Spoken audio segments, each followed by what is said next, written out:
Welcome to current शिक्षा। I hope आप सभी लोग बहुत अच्छे होंगे और आपकी तैयारी भी बहुत अच्छी चल रही होगी। आज इस वीडियो में हम वर्ल्ड ज्योग्राफी का पहला क्लास करने वाले हैं, जिसमें हम ब्रह्मांड और सौरमंडल से संबंधित महत्वपूर्ण पॉइंट्स को शॉर्ट नोट्स के माध्यम से रिवाइज करने वाले हैं। अगर आप लोग इसका PDF चाहते हैं तो हमारे टेलीग्राम को ज्वाइन कर लें, जिसका लिंक डिस्क्रिप्शन में दिया गया है। अगर आप लोग चैनल पर पहली बार आ रहे हो तो चैनल को जरूर सब्सक्राइब कर लें। इसके अलावा इस चैनल के माध्यम से आप सभी लोगों को यहाँ पर ऑनलाइन GS जो है ये कंप्लीट कराया जा रहा है, जिसमें हमने पॉलिटी, बायोलॉजी, हिस्ट्री कवर कर लिया है और इकोनॉमिक्स और वर्ल्ड ज्योग्राफी आज से स्टार्ट हो रही है, तो आप लोग उसको भी देखिए। आइए आज की शुरुआत करते हैं। विश्व भूगोल। सबसे पहले हम समझते हैं कि ब्रह्मांड क्या होता है।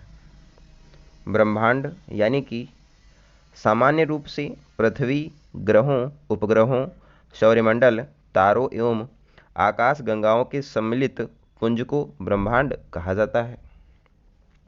सब कुछ मिला के बनता है ब्रह्मांड।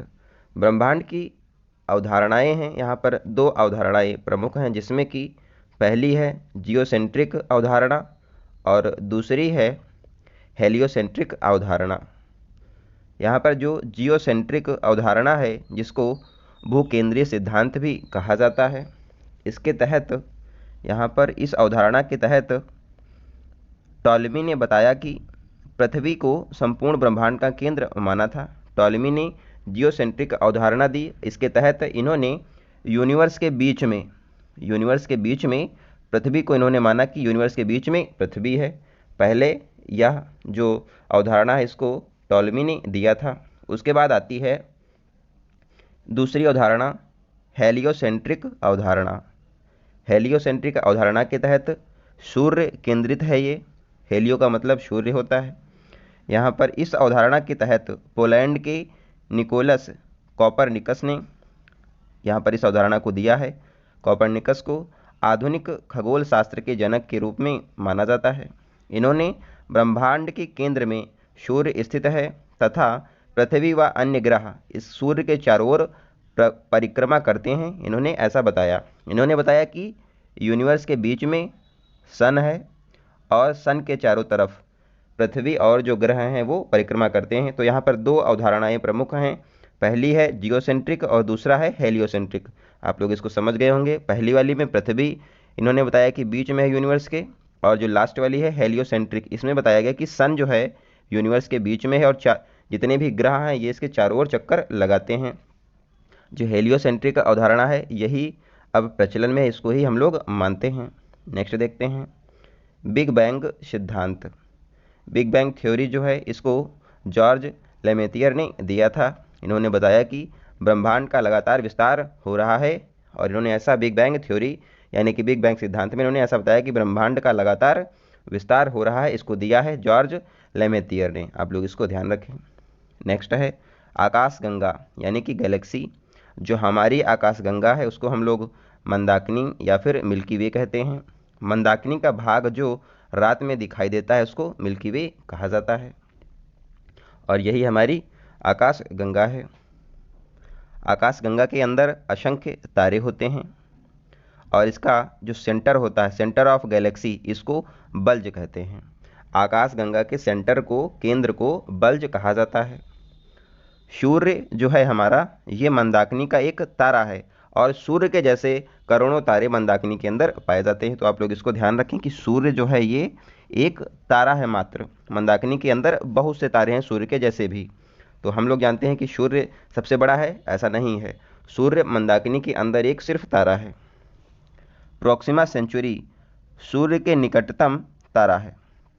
ये क्वेश्चन एग्जाम में पूछता है कि सूर्य के निकटतम सबसे नज़दीक तारा कौन सा है, तो वो प्रोक्सिमा सेंचुरी है।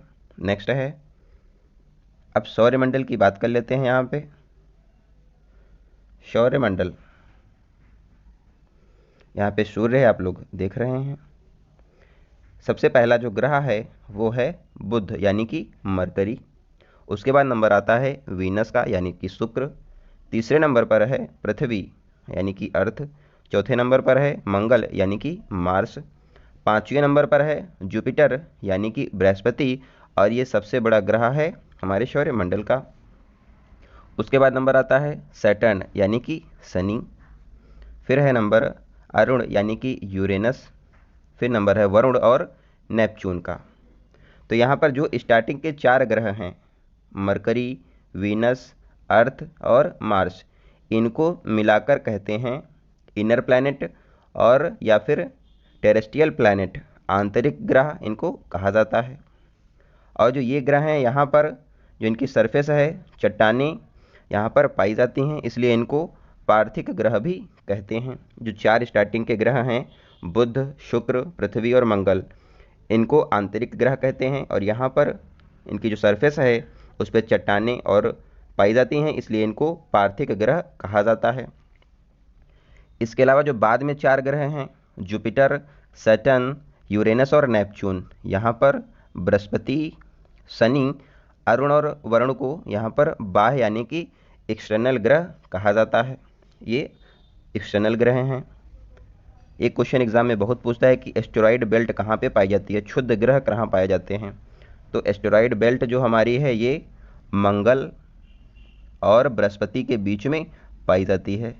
मार्स और जुपिटर के बीच में एस्टेरॉयड बेल्ट पाई जाती है। आप लोग इसको देख पा रहे हो कि एस्टेरॉयड बेल्ट मार्स और जुपिटर के बीच में पाई जाती है। तो ये क्वेश्चन आप लोग ध्यान रखें।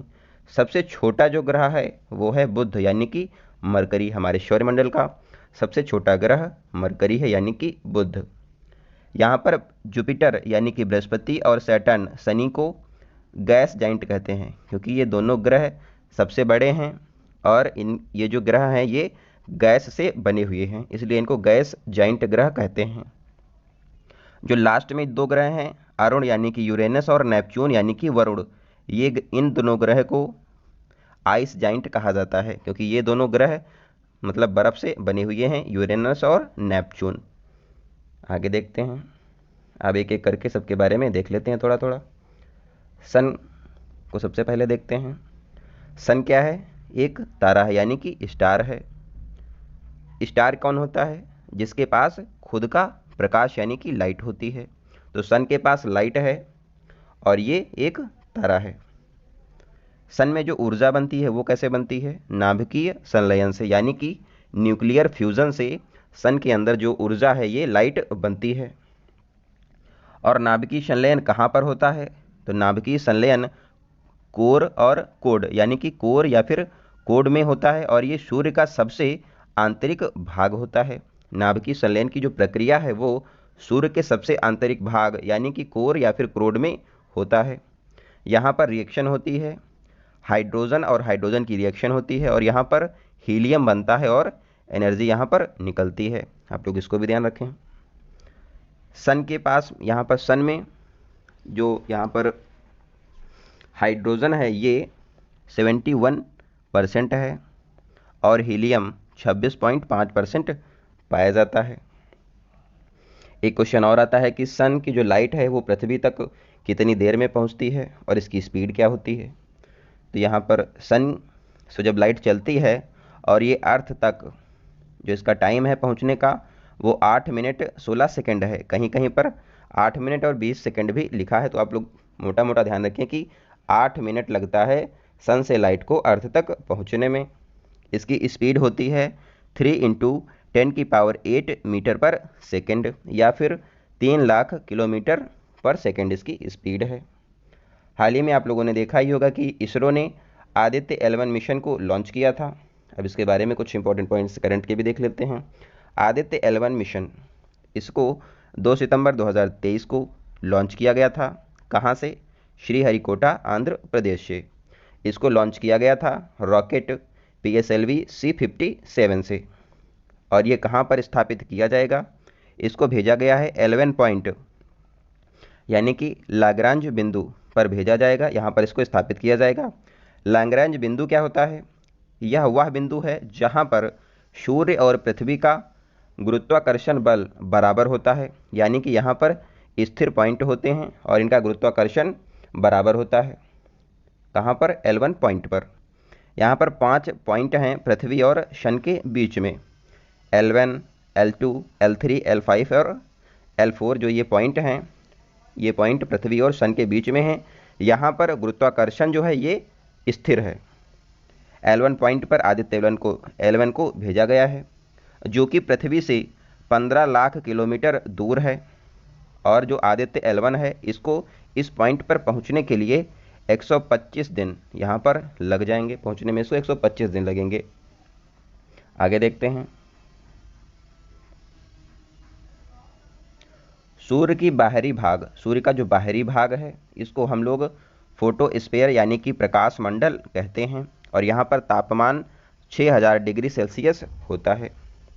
आप लोग यहाँ पर सूर्य देख पा रहे हैं, इस पे कुछ स्पॉट होते हैं, ब्लैक स्पॉट होते हैं, इसको सोलर स्पॉट कहते हैं। और ये जो फोटोस्फीयर पे जो ब्लैक स्पॉट है इनको सोलर स्पॉट कहा जाता है। कोरोना इसके अंदर होता है और इसको सूर्य का मुकुट कहते हैं। कोरोना जो है ये इसकी बाहरी लेयर है, इसको हम लोग कोरोना कहते हैं और ये सूर्य का मुकुट है। सन क्या है आप लोग जानते हैं, स्टार है, क्योंकि इसके पास सोर्स ऑफ लाइट है।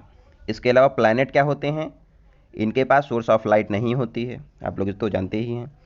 नेक्स्ट है, सभी ग्रह सूर्य की परिक्रमा पश्चिम से पूर्व दिशा में करते हैं। सभी जो ग्रह हैं वो सूर्य की परिक्रमा पश्चिम से पूर्व की दिशा में करते हैं, परंतु शुक्र व अरुण जो हैं वो पूर्व से पश्चिम की ओर यहाँ पर परिक्रमा करते हैं। ये क्वेश्चन भी बहुत एग्जाम में पूछता है कि कौन से ग्रह पूर्व से पश्चिम की ओर सूर्य की परिक्रमा करते हैं, तो उनके नाम हैं शुक्र व अरुण यानी कि यूरेनस और वीनस। यूवी जो हैं यूवी ग्रह, आप लोग ध्यान रखेंगे कि ये उल्टी यहाँ पर चलते हैं और ये उल्टा घूमते हैं, पूर्व से पश्चिम की ओर यूवी घूमता है। यानी कि आप लोग देखा हो कि युवराज सिंह बैट्समैन थे तो उनको हम लोग यूवी भी बुलाते थे। तो यहाँ पे पूर्व से पश्चिम की ओर जो ग्रह हैं उनका जो नाम है वो है यूरेनस और वीनस, यूवी। आप लोग ध्यान रखें। सबसे बड़ा ग्रह कौन सा है सौरमंडल का, वो है बृहस्पति। सबसे छोटा ग्रह जो है वो है बुध। नेक्स्ट है, यहाँ पर सूर्य से दूरी के अनुसार ग्रहों का आरोही क्रम लगा हुआ है, आप लोग इसको देख लें एक बार। बुध, शुक्र, पृथ्वी, मंगल, बृहस्पति, शनि, अरुण और वरुण। यहाँ पर सबसे पास जो है वो है बुध और सबसे छोटा भी बुध ग्रह है। सबसे बड़ा ग्रह बृहस्पति है और न्यूनतम घनत्व वाला ग्रह और पानी के ऊपर तैरने वाला ग्रह शनि है। आप लोग ये ध्यान रखें, पानी के ऊपर तैरने वाला ग्रह शनि है और क्योंकि इसकी डेंसिटी जो है ये बहुत कम है, यानी कि न्यूनतम घनत्व है, यहाँ पर डेंसिटी इसकी बहुत कम है, तो ये पानी पर भी तैर सकता है, इसलिए इसको पानी के ऊपर तैरने वाला ग्रह भी कहा जाता है। वरुण जो है वो सबसे दूर है, ये पॉइंट ध्यान रखें। नेक्स्ट है, आकार के अनुसार ग्रहों का अवरोही क्रम, ये देख लें एक बार। सबसे बड़ा कौन सा है, बृहस्पति, शनि, अरुण, वरुण, पृथ्वी, शुक्र, मंगल और बुध का नंबर आता है। साइज, ये क्वेश्चन भी आता है कि साइज में पृथ्वी जो हमारी है वो कौन से नंबर पर आती है, तो ये 5वें नंबर पर आती है, आप लोग यहाँ पे देख पा रहे होंगे। और क्रम में दूरी के हिसाब से जो पृथ्वी है वो 3रे नंबर पर आती है। नेक्स्ट है, अब बुध के बारे में देख लेते हैं, यानी कि मरकरी जो है ये सूर्य के सबसे निकट तथा सौरमंडल का सबसे छोटा ग्रह है मरकरी। 88 दिनों में सूर्य की परिक्रमा पूर्ण कर लेता है। बुध का कोई भी ग्रह नहीं होता, यानी कि इसकी कोई भी सैटेलाइट नहीं है। जैसे कि अर्थ की सैटेलाइट क्या है, चांद यानी कि मून, लेकिन बुध का कोई भी सैटेलाइट यानी कि उपग्रह नहीं है। पृथ्वी में यहाँ पर साइज में पृथ्वी का 1/18वां भाग बुध है। बुध का एक दिन पृथ्वी के 90 दिन के बराबर होता है। अब देखते हैं शुक्र यानी कि वीनस के बारे में। वीनस की भी कोई सैटेलाइट यानी कि उपग्रह नहीं होता है और ये पूर्व से पश्चिम दिशा में परिक्रमा करता है। सबसे गर्म ग्रह वीनस यानी कि शुक्र है। वीनस को इवनिंग स्टार, मॉर्निंग स्टार कहते हैं और इसको पृथ्वी की जुड़वा बहन भी कहा जाता है, आप लोग ये सब जानते ही होंगे। नेक्स्ट है अर्थ के बारे में कुछ इंपॉर्टेंट पॉइंट्स हैं, ये देख लेते हैं। अर्थ सूर्य से दूरी के क्रम में यह 3रा ग्रह है। पश्चिम से पूर्व की ओर भ्रमण करती है हमारी पृथ्वी अपने कक्ष पर 23/2 झुकी हुई है। एक इम्पॉर्टेंट पॉइंट और भी ये लोग आप लोग ध्यान रखें, ये कहीं नहीं मिलेगा आपको।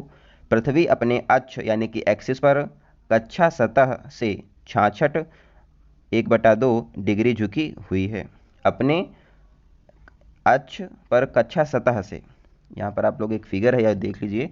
यहाँ पर क्या है, कक्षा तल है, ऑर्बिटल सरफेस है, और यहाँ पर कक्षा लंब है। यहाँ पर तो आपको पता है कि अपने अक्ष पर 23/2 झुकी हुई है, ये तो आप जानते ही हैं।